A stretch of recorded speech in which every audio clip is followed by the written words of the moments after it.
What's up, everybody? Another beautiful morning in Hawaii. I got the opportunity to interview my friend Kalo. What's up, brother? Hello, brother. Good morning. Good to have you on the show. Why don't we start off? Why don't you introduce yourself, the name of your school, and the color of your belt? Kalo Lopez, black belt, third degree black belt. And I'm out here in St. John's, Florida, outskirts of Jacksonville, Florida, and the name of my school is Mana Jiu Jitsu. Raja. So I was just talking about how this interesting connection, right? So I met Dylan through social media. Dylan turned me on to his brother Tristan, and then Tristan turned me on to you, bro. So Jiu-Jitsu is a small community, bro. I love it. Small but big, but so small that how we can easily connect, you know what I mean, from one side of the world to the other. Right. Why don't we let's start off like the early days, even before you got started jiu-jitsu, right? So you're born and raised in Hawaii, right? Born and raised Waimanalo. All my roots go back to Waimanalo, Hawaii, you know what I mean? Both sides of my family. Moved to San Diego my senior year in high school. My dad had an opportunity and San Diego was my home and for about 20 years. And as I became an adult, I started moving around for work. But then San Diego is where I pretty much started and trained my jiu-jitsu, got my black belt out in San Diego. All right. So what age were you when you moved off of Hawaii, moved away from Hawaii? 16, 17 years old. 17. Yeah. Okay. And then where did tough, you start man. off jiu-jitsu? Yeah, I can imagine, bro. It was tough at that time, man. But I started jiu-jitsu, my younger brother. I trained for a while and I didn't start to my late 20s. So I started jiu-jitsu, I would say 27 years old. My brother at the time was a purple belt. And during that time, a purple belt in America, an American purple belt was like, whoa, you know what I mean? Like, so he was doing privates for guys like Mikey Lira Jr. and stuff like that all came from our academy before they went to Atos and whatnot. And my first jiu-jitsu experience was in their garage while he was doing one private, and then he using me as a dummy, and I'm like, oh my goodness, what the heck's going on? You know what I mean? Mind blown. Grew up an athlete my whole life, so I was thinking that this stuff could be nothing. You know what I mean? And man, when a little yellow belt was wrapping me up, and I'm just like, holy cow, what the heck is going on? You know what I mean? So that was my first introduction to jiu-jitsu, and my brother had been trying to get me into it for a long time, knowing that the drive I have in our athleticism and whatnot. But I think that's what opened my eyes and started me to go start training full time. So I didn't mean to skip over that part. I know you started to talk about the transition from Hawaii was challenging. Yeah, you talk about what happened or what came to pass. Yeah, or the what was challenging was through. leaving home. You know what I mean? Leaving the Aina, man. I grew up there my whole life, bodyboarding, surfing, my friends. You know what I mean? High school was a very tough time to leave. I was going to St. Louis High School, so it was just like, man, that was all I knew, and I didn't want to leave home, and even tried running away and stuff. That never worked. The island's too small for my family, but ultimately, you know, when it's all said and done, when I started looking back, it was in a way a blessing. It gave me opportunities. But home is always home. You know what I mean? I always can go back home, and family's always there. But it did give, you know what I mean? As everyone knows, everyone's getting priced out of paradise back home.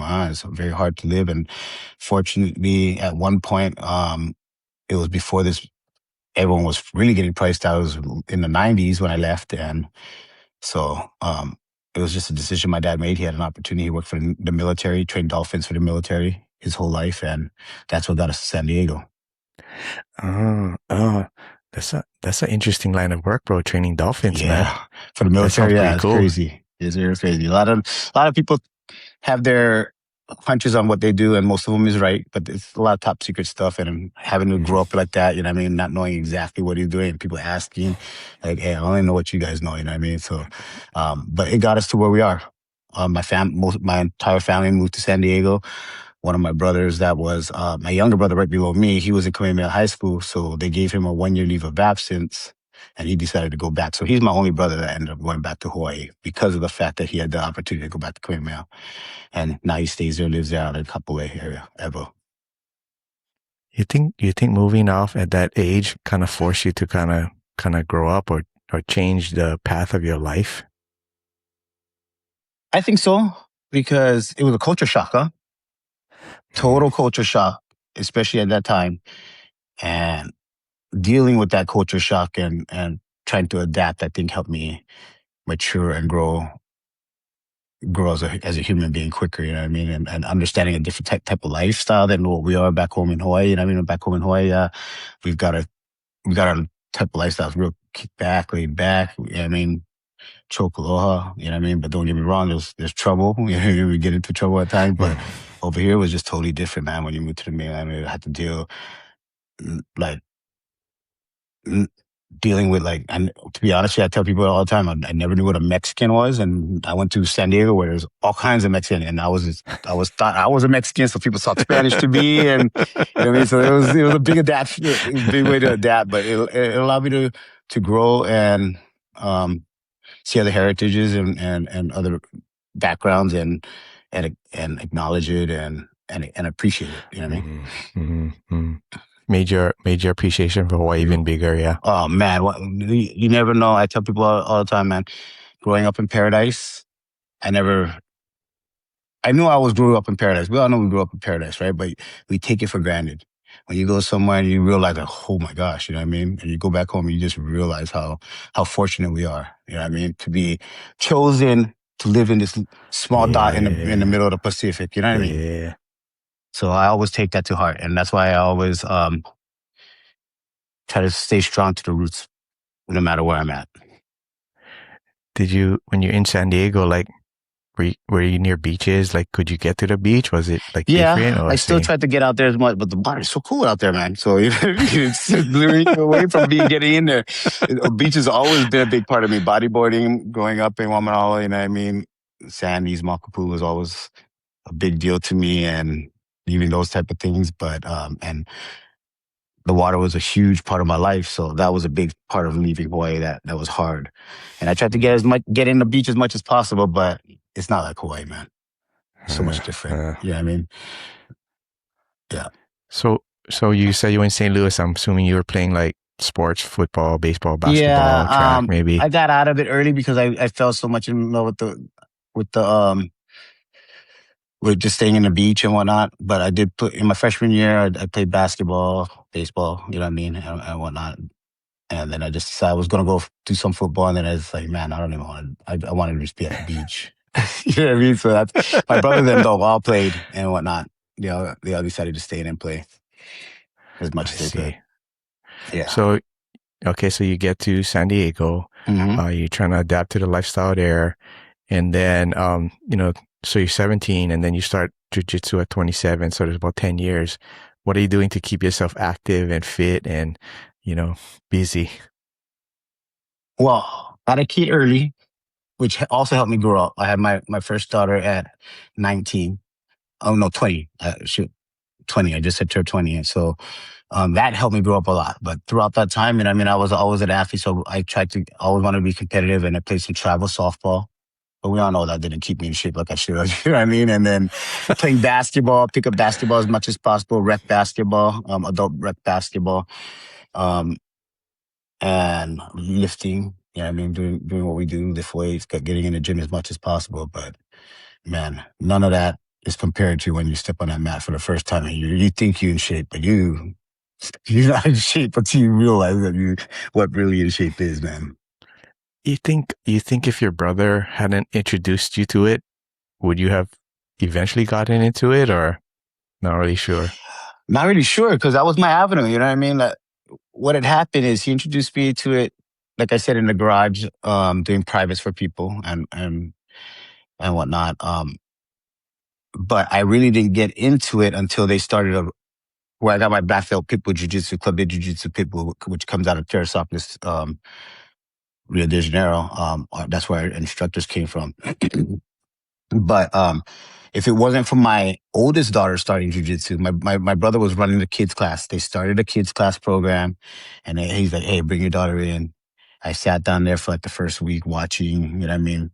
And the next thing you know, my professor at that time calls me in and say, "Why aren't you doing it? You're in good shape." Blah, blah, blah, blah, blah. And I'm just like, and I tried it, and I never got off the mat ever since. So That's I wow, don't know that's if I would awesome. have been able to, because I like I said, that was the avenue, and you know how it is. Just like anything, if it's not introduced to you, and even not if you're, a lot of things are introduced to us, but if it's not introduced to you in the right way, you know what I mean, you're not gonna grab it. You're not gonna make the step forward, and that's the hardest thing, is making the first step forward. And once I did, man, it was like an addiction that I couldn't kick. You know what I mean?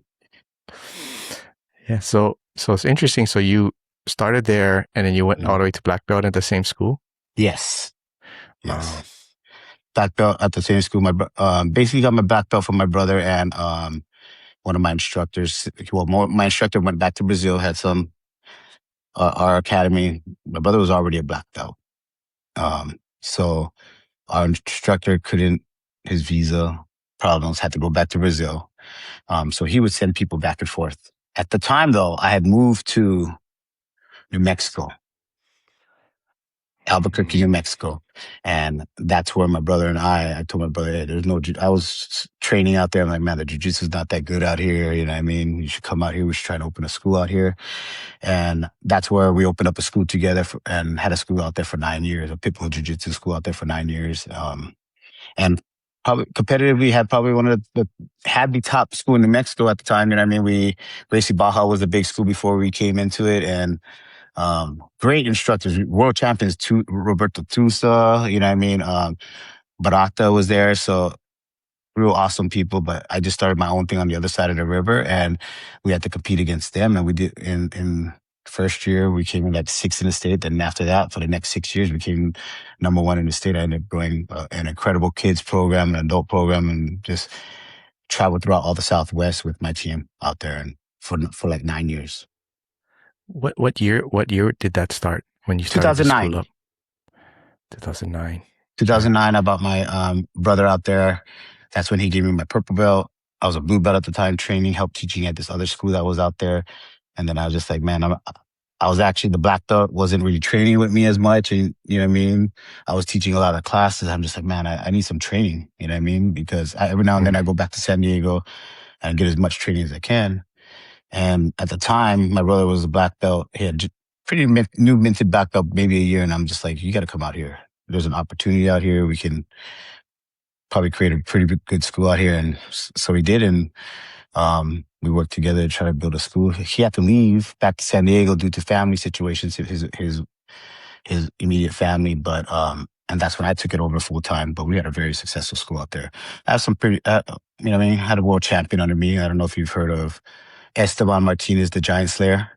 That's one of my students from white belt to brown. You know what I mean? Still in touch with that man, that incredible human being, beautiful jiu-jitsu man. And also a lot of black belts that came out from under our stable that are all have schools in New Mexico. Some of them are back in California, moved back to California, all black belts. So, you know what I mean? It feels good to know that they came up under the system and then continued and was able to get to the black belt. You know what I mean? With that being said. One, you talk a little bit about that giant slayer, right? That dude that you built up, right? Kind of Mm-hmm. talk about when he first came in. Like, was there something you noticed? Like, was there some motive, like that spirit, that drive, or how did you kind of help shape him into what, where he got to when he's with you? Well, man, that kid, he came to us at like 18 years, right out of high school. He had wrestling background, which made it a lot easier for us to kind of transition. He already had some grappling experience, but what drew us to him is that he just constantly was searching for the knowledge, and was all by the side of me and my brother, no matter what. You know what I mean? All he did was breathe, eat, breathe, jujitsu at that time. Um, and still does. But my brother was the one saying, boy, this is what you gotta do. He, with his small stature, trying to explain to him, like, bro, you can have incredible kids classes. That's where the money's at in jujitsu. You know what I mean? You can make a career out of this. And believe it or not, he took it and ran away with it. Got himself a world title. He's on the big stages doing major super fights and whatnot, fighting the best in the world, leaving it all on the table and creating names for a name for himself. You know what I mean? Videos that he has on there that over 1 million views. I told him, man, you should have been putting those videos up there, man. You'd be making money right now on YouTube. But no, you know what I mean? He's such a humble individual, man. Um, awesome, awesome jujitsu. And he took everything that me and my brother tried to instill in him and ran away with it tenfold. That's awesome, bro. Have you ever come across anybody with that same kind of mindset spirit that's rolled through your academy? Since then, there've been a few. It's very hard to that's probably the top of the stable right now, to be honest with you. But you know what I mean? I have a lot of students who have the drive. You know what I mean? It's still too early to see if they're going to turn out to be something like that. But I have some students that have the drive. I have some students that are ex-students that are still, that come to me all the time and come and visit me and want to train with me, um, from New Mexico, that are still making their way to the black belt and whatnot. So I consider them still in that position. You think so, obviously technique is critical, right? Mm-hmm. The mindset, the approach, the non skill level stuff. How do you help somebody with that aspect? Or should they already have that, ability? I think jiu-jitsu in itself, the everyday consistency of jiu-jitsu will help build that mindset. You know what I mean? I see it in my kids all the time, from the timid kids that come in, um, that could be, some of them may be slightly on a spectrum. Some of them may be just introverted children that don't do nothing but with video games all day. And with their consistency of the physicalness that happens with jiu-jitsu, the drilling and whatnot, you just start seeing them open up.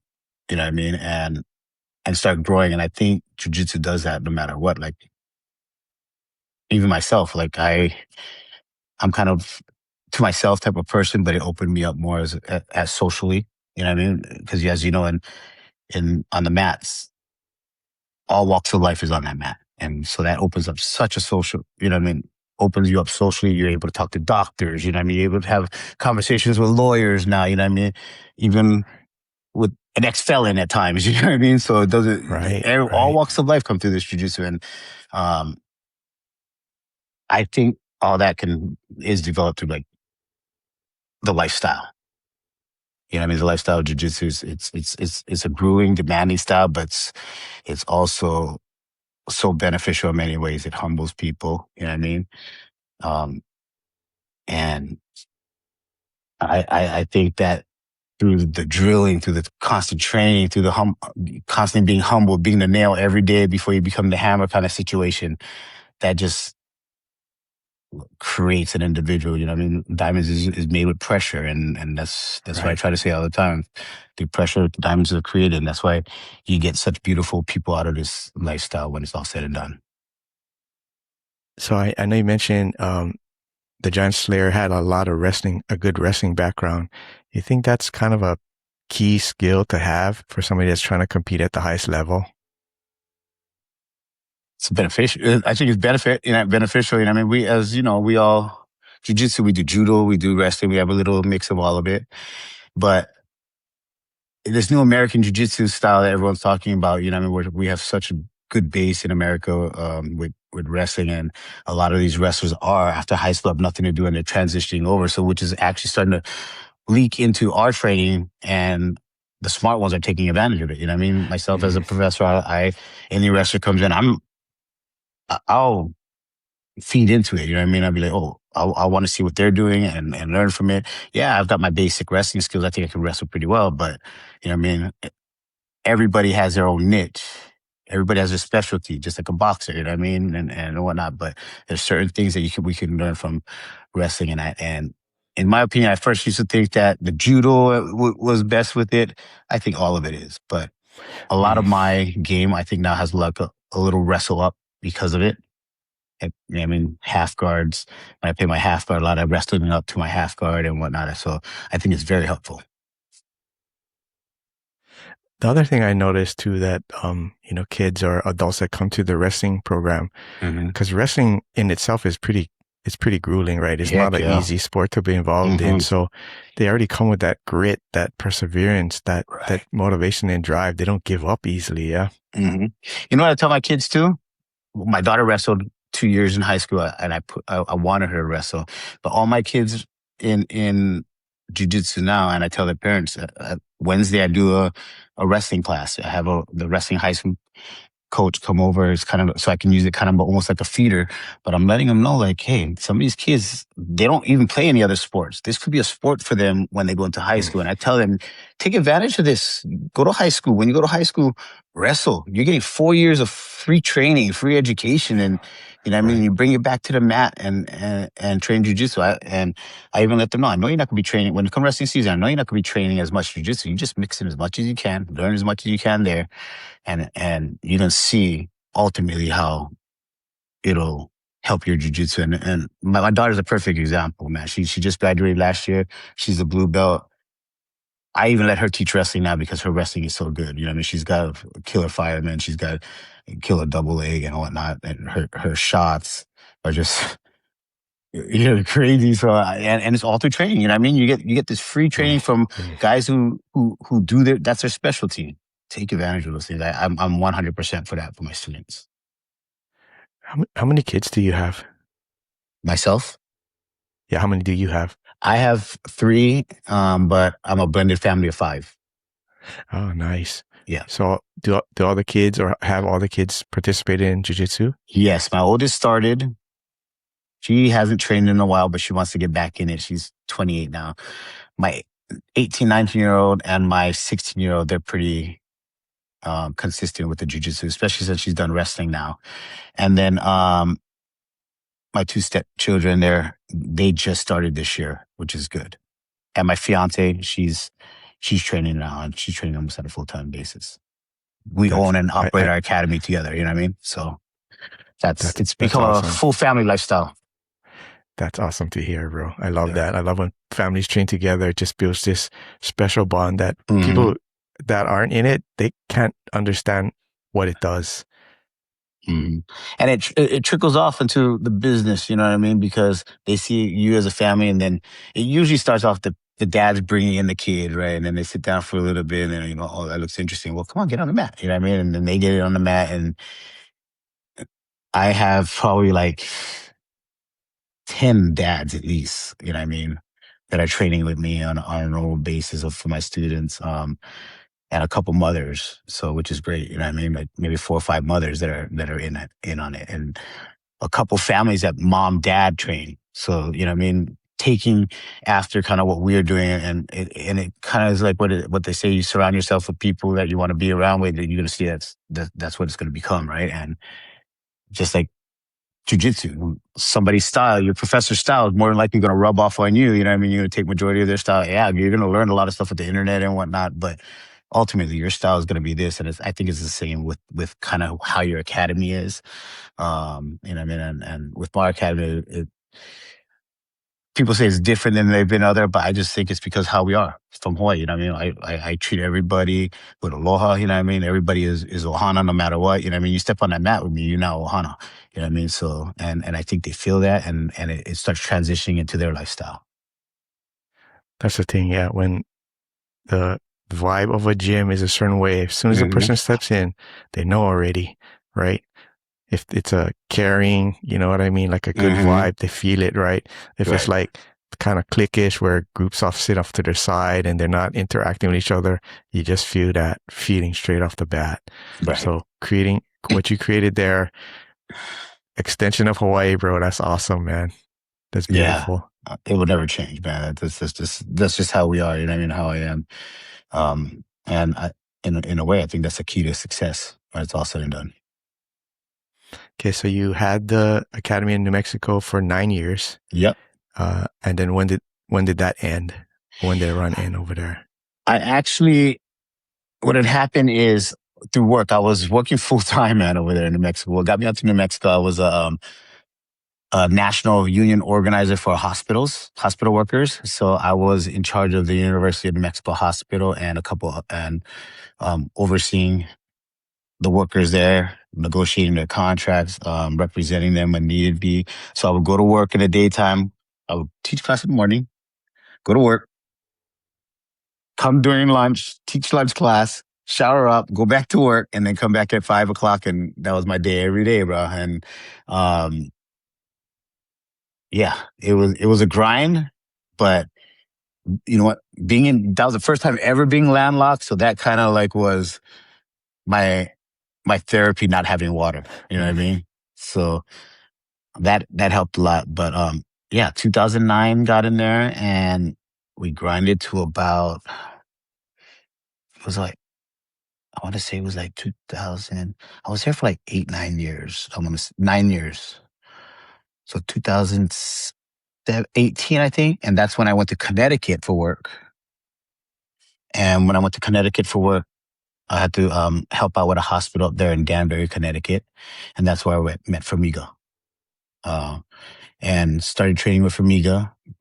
Talk about an awesome person, man. That jiu-jitsu is incredible. Opened his doors for me. And I mean, still opens his doors for me. That's why we represent Double Five because there's nobody else other than my Pitbull Jiu-Jitsu, which my lineage comes from. You know what I mean? Me and my buddies that opened up a school in San Diego and my brother who opened up a school in San Diego, um, not having our Pitbull brothers and instructors to come in and kind of look after us, promote us and whatnot, we needed an avenue to go for.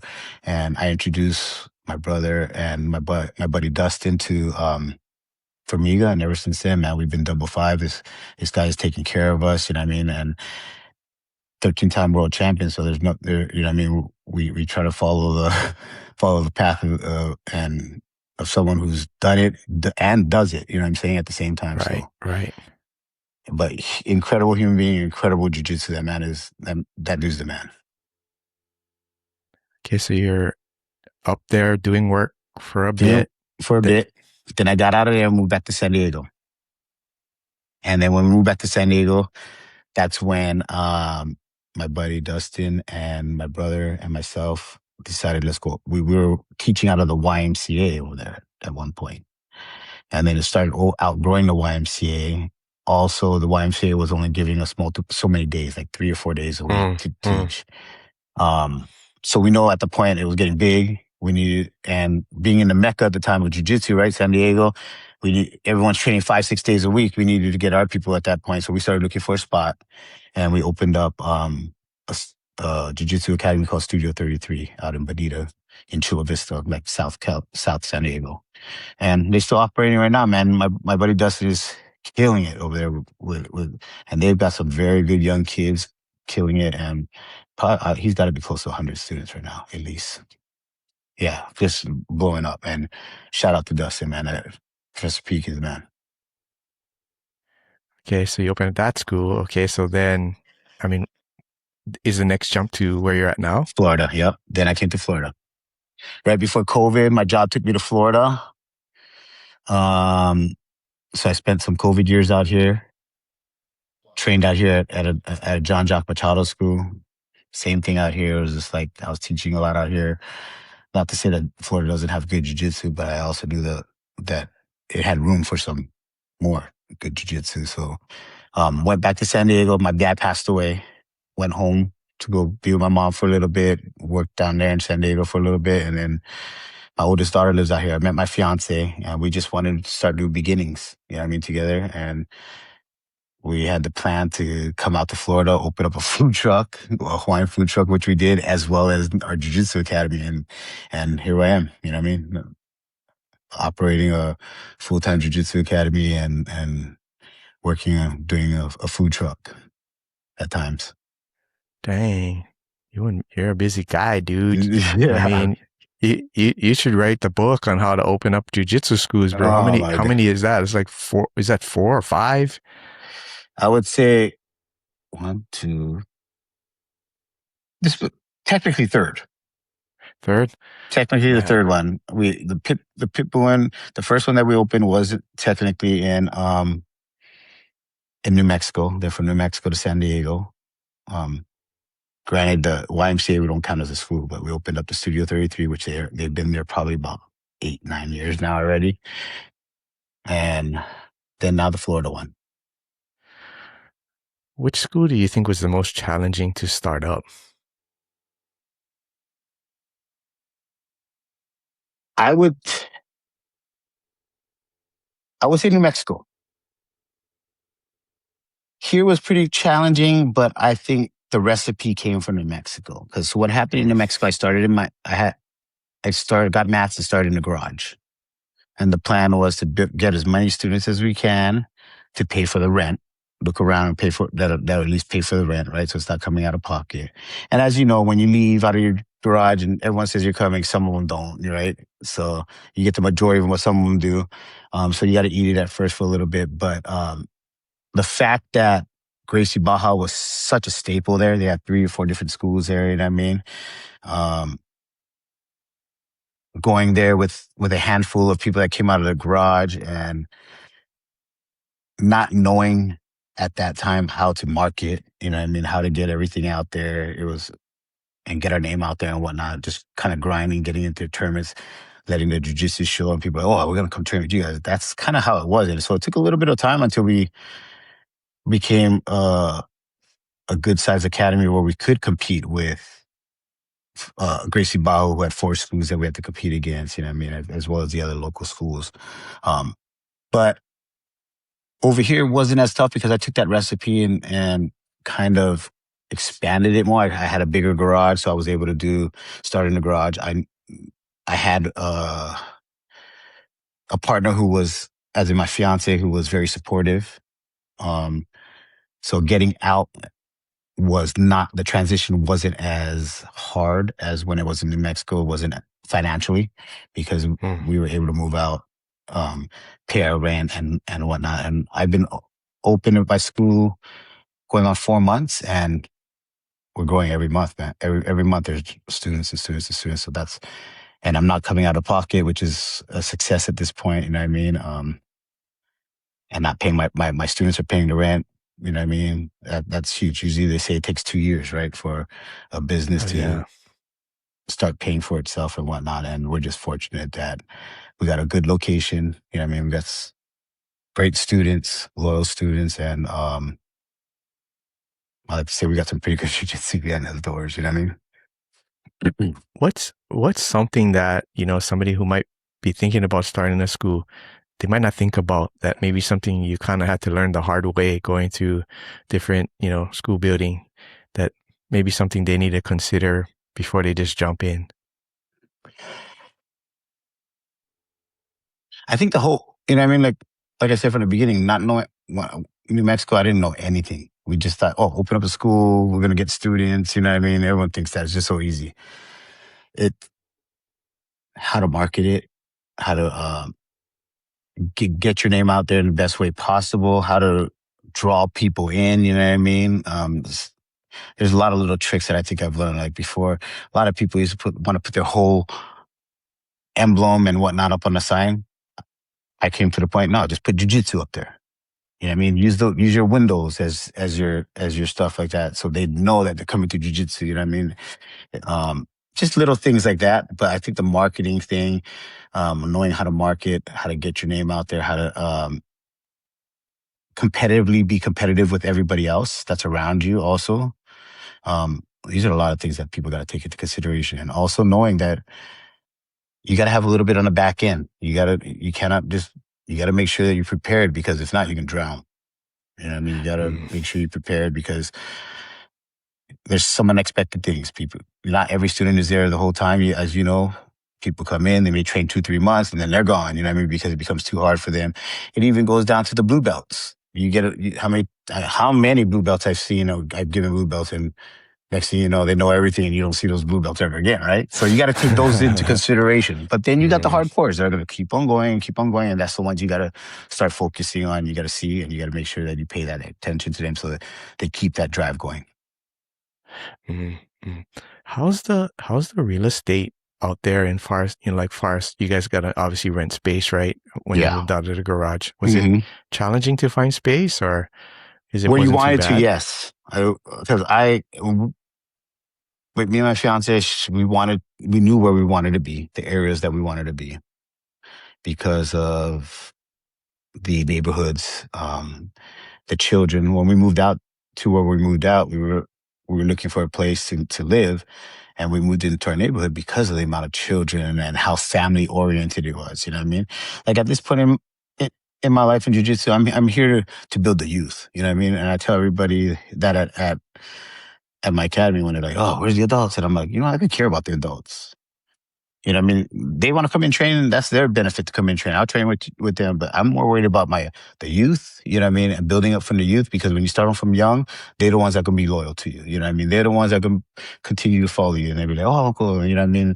And they're coming into class when they're 18 years old and still training with you from 5 years old, 6 years old. So that's what I'm concerned about. You know what I mean? And I think everything else falls into play after that, because, like I said, the parents start jumping in. After the parents start jumping in, they start telling their friends and whatnot, and it becomes a tree that continues to just sprout and whatnot. And that's at least my philosophy in regards to trying to build my academies. Plus the other thing that I talk a lot about is influencing the youth, right? Even though you're teaching them jujitsu, you're teaching them values, respect, humility, right? To be good adults, yeah. So you have a big hand in that. So I commend you that, that's something that you're trying to do out there. But real estate is expensive. Maybe not like Hawaii, but really, when you get into the commercial part, they start adding up. And depending on the town what side of town, like me, if I go over the river, which is only 10 minutes, my rent could be close to half what I'm paying right now. You know what I mean? But where I'm at is where I believe it's going to be best for my business and for the jiu-jitsu and for the growth, because of the amount of children, the county I'm in. There, a lot of families seek this county because it's the number one education in the entire state. So, these are all the things that we looked into. So kind of going back to that question about what are some advices, that's one of the things that we looked into. Where you want to be, location, geographically, where it makes sense. You know, looking into the numbers of the families and homes that are in that area, looking at where the closest jiu-jitsu academy is to you and whatnot, you know what I mean? Right. Trying to put yourself in pockets where you're not right next door to someone where the competition is so much, where there is some caps in between, but more importantly, to make sure that there's enough households that's gonna feed this gap. You know what I mean? And that was one of our main things that we did. And we were fortunate. We got a really nice spot. We got a really great location that has a lot of foot traffic. That's another thing I learned. Foot traffic is a lot better than flying through traffic. You know what I mean? Everyone's like, "Oh yeah, I'm on a main street." Yeah, but when you got like for instance, I'm next to a very popular Italian restaurant. So everybody's coming on a Friday. They see your jiu-jitsu academy. You know what I mean? We have a very popular Asian restaurant also in there. You know what I mean? So location is huge, I think. And I think the foot traffic, just from my experience, is a lot better than the driving traffic, because then you get both. Because if you get foot traffic, you're obviously getting drive-through traffic, right? So Right. a lot of places you can just only drive through and not, you know what I mean? There's nothing else in there for you to stop by with foot traffic. So that's very fortunate. I guess in that sense, you're strategically placed so foot traffic, destinations like restaurants where people are going to walk past and look in and maybe see the kids class going on, going, "Hey, let's get our kids involved in that." Or what's going on in there. Yeah, that's really smart. So for those people watching that, are asking, like, because your school's name is Mana Jiu-Jitsu, right?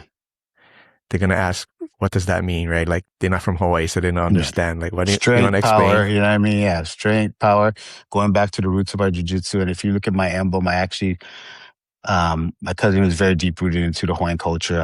I really wanted to implement the Hawaiian culture in it. So it kind of looks like the Hawaiian flag, but it's also representing a net, like for us to catch knowledge, you know what I mean?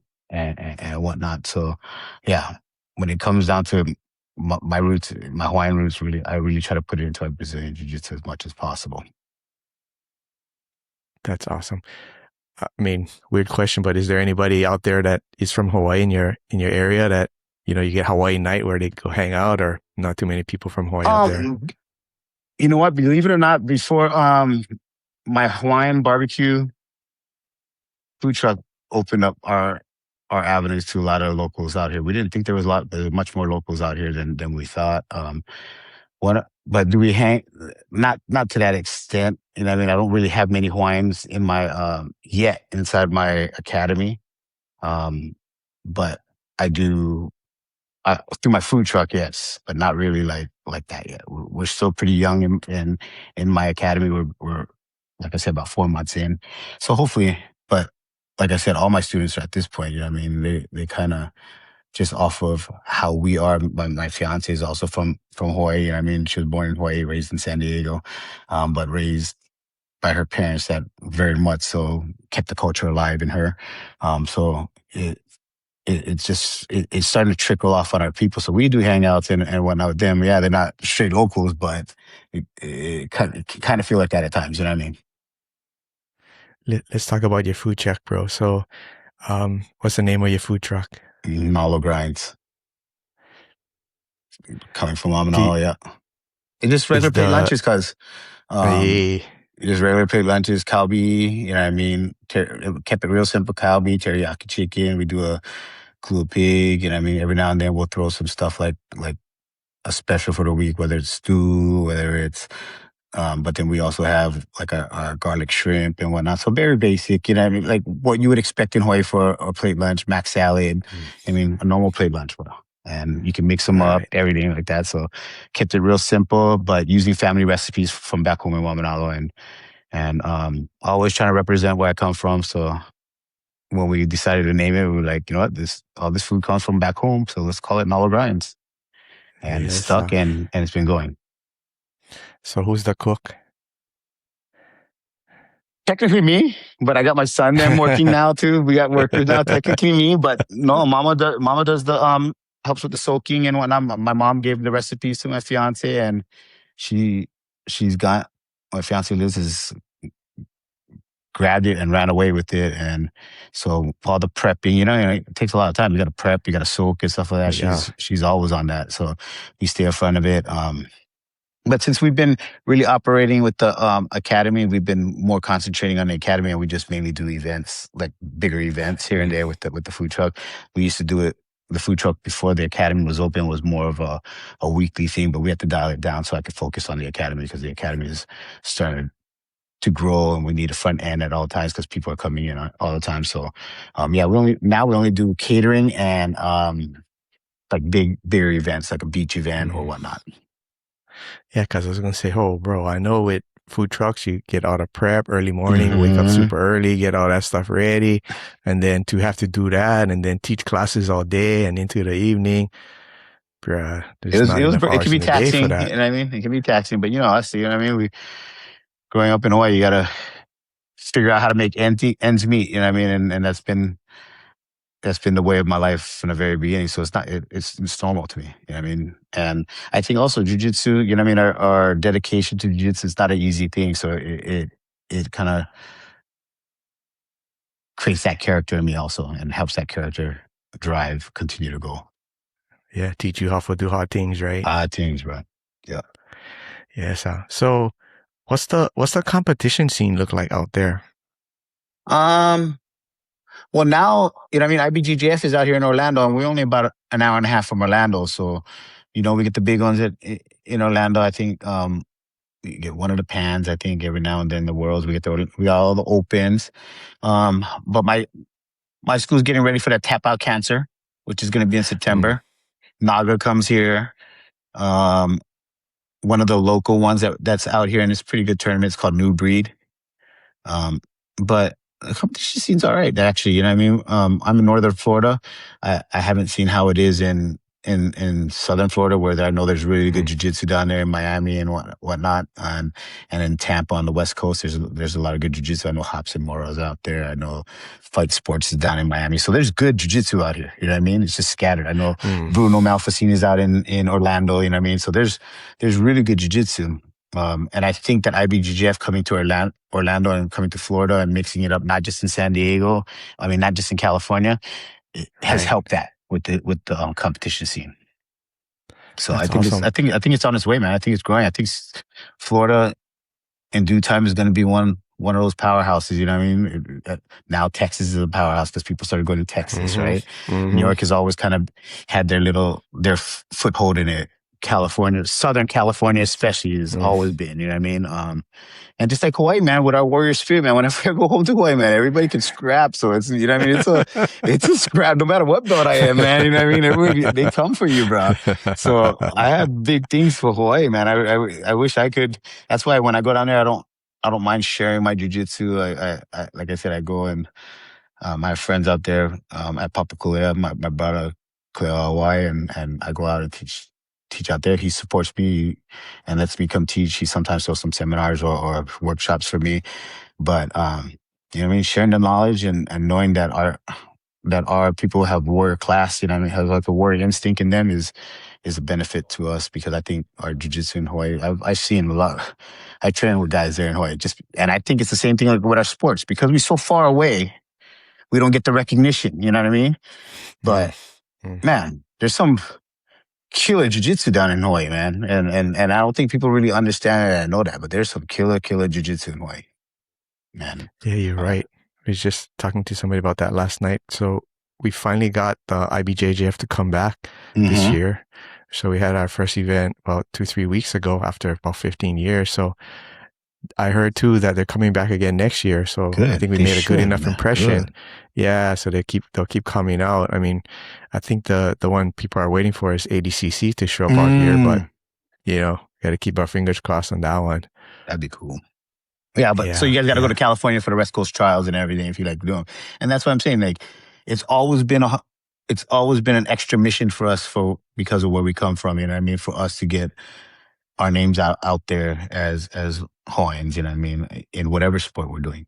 I mean, just like football, everyone got to leave Hawaii to go to a program just so they can be seen, right? Because the time differences and the prime time difference of the people getting to see you and recognize you and whatnot. Same thing in with jiu-jitsu, in my opinion. Yeah, and at least with like sports like football, now they send recruiters to Hawaii to recognize Hawaii is on hot spot for football. So they're going to send people over here. Yeah. Jiu-jitsu is kind of different. They're not going to send recruiters out here, right? We got to go compete wherever the tournaments are at. But yeah, slowly, hopefully we can get our even name the on same the thing map. with our MMA. You know what I mean? MMA, even though we've created multiple champions, great champions and whatnot, we still far away. You know what I mean? Those MMA guys still got to go Vegas, you know what I mean, to try to get their name out. You know what I mean? We got local brothers going to Vegas. It's just tougher, you know what I mean? But not to say we cannot make it back there, because and people have, you know what I mean? Max being one of them, BJ being obviously, but you know what I mean? Even BJ went to California to go train some jiu-jitsu, then went to Rio to go train some jiu-jitsu, you know what I mean? It's a sacrifice us as Hawaiians and where we are at to, if we want to make it, sometimes you got to take that sacrifice. You know what I mean? You got to leave the aina. You got to kind of set roots somewhere else and then hopefully bring it back. And that's my thing. I've left the aina for so long that whenever I come back, I like to bring whatever I can back. You know what I mean? I always take my gi wherever I go. I try to train whenever I can. And yeah, you know what I mean? To be a Hawaiian and have a black belt, have that black belt strap, you know what I mean? We talk about how many in the world, black belts are in the world. We're a very small percentage. That percentage even becomes smaller now when we're talking about local brothers who have that strap on them, right? So I take pride in that, and you know what I mean. And man, you guys up next. You know what I mean? Let's keep on growing that community, man. Yeah, that's really the mission of this podcast. To just share knowledge, share journeys, get people involved, you know, people that are on the fence about starting, just start it, right? People that like give up, just keep going. You know what I mean? I think that's the hardest thing about starting, right?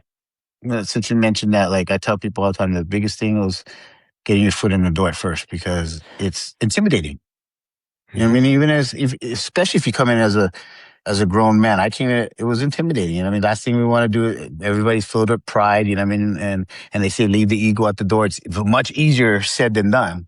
But if you do that, man, people need to understand jiu-jitsu is a beautiful lifestyle. It's a very controlled lifestyle. It's not MMA. You're not walking into an MMA gym, you know what I mean? And getting busted up. That's one thing we can do. We can train hard, You know what I mean? And come back the next day and still train. You know what I mean? Not like you go Muay Thai, go boxing. You can't train like how we train every day. You're gonna get bust up. You're gonna have to, the Mm-hmm. body's gonna have to heal. You know what I mean? And the brain is gonna have to heal. You know what I mean? Like Mm-hmm. from the damage. We can train hard. We can be in good shape. You know what I mean? And more importantly, it creates confidence. And sport jujitsu, in my opinion, people say, "Oh, there's sport and there's self defense." Sport. If you do sport jujitsu, man, there's still self defense in it. You know what I mean? A lot of self defense. You're not going to burn me bolo on the street, but you know what I mean. There's a lot of stuff Right. that you can do Right. in sport jujitsu. You know what I mean? That even though you're training sport jiu-jitsu, you are training self-defense jiu-jitsu. So you can use it in an everyday life. And I think that's what people walk out of there. They feel that their confidence is much different than what they were when they first walked in. And when your confidence is like that, usually trouble's not looking for you. You know what I'm saying? So you don't have to Mm-hmm. worry about that. And I see that happen on a daily. I think our lifestyle is very positive, and that's what I think people thinking about jumping in, man. I, it's the best thing that ever happened to me. You know what I mean? And it created a much more healthy lifestyle for me. I used to be a smoker. I quit smoking immediately. I haven't smoked in over 20 years because I've been training. You know what I mean? Just so many positive things that came out of that, man. Um, so that's my message in regards to just take that jump, man. You're not going to regret it. Yeah, because like I said, there's the technique you learn jujitsu, but there's so many other things that are tied to jujitsu, the Mhm. lifestyle, the mindset, the Mhm. humility, the community that you The build. I mean, community, bro. the community is so big. I mean, I talked to multiple people that they had some struggles in their life, but their jujitsu family pulled them through it. They were supportive, right? They were in depression. People helped them get out of those situations, right? Like I talk about how, you might work with somebody and you have a work relationship, but a jujitsu relationship, that's just different, bro. That's just, Yeah. you can't, it's hard to recreate that in any other part of your life. Hmm. Well, look at the Hmm. community. Like, I'll give a perfect example. We brought up your buddy, Dylan, right? I'm over here. I don't even know the guy personally, but I can see the community he's building down there. And you see all different academies Hmm. coming. I think that's such an awesome thing that they're doing, when keeping it outdoor, keeping it playful, keeping it friendly. You know what I mean? And what that does is it's already a community, but it's bringing the different communities together. You know what I mean? And Hmm. that's a beautiful thing. And that's what jujitsu does, no matter what. Amen, brother. Amen. All right. Last question for you. At the end of the day, what do you want people to say about you?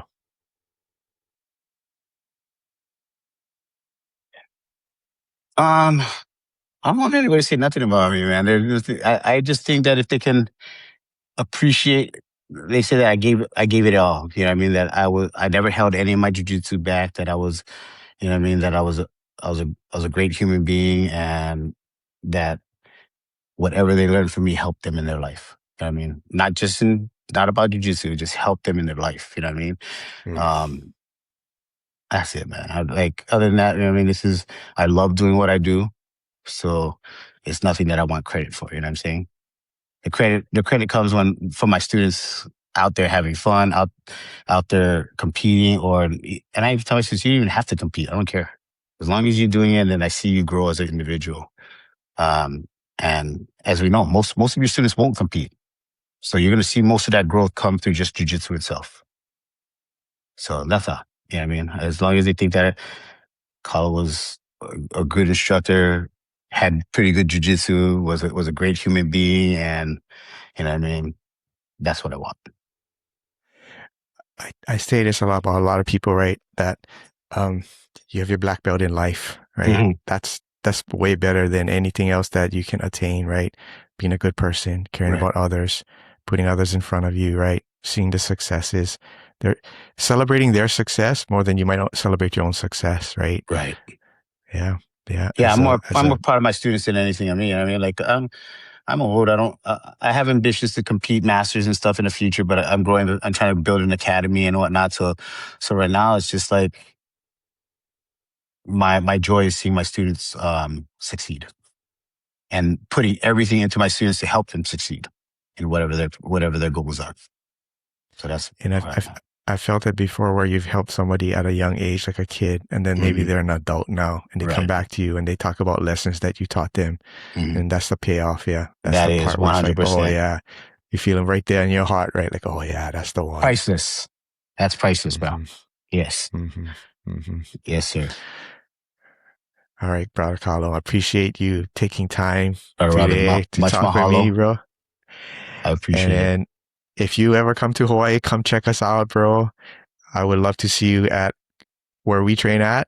No worries. I can feel that vibe, bro. Just hit us up. No worries. I'm gonna And hit you up, and when I come back this coming year, I'm gonna come train with you guys for sure. solid, bro. Solid, bro. All right. From everyone at Small Man, bro. We out. Aloha. Okay, try hang on. Yeah.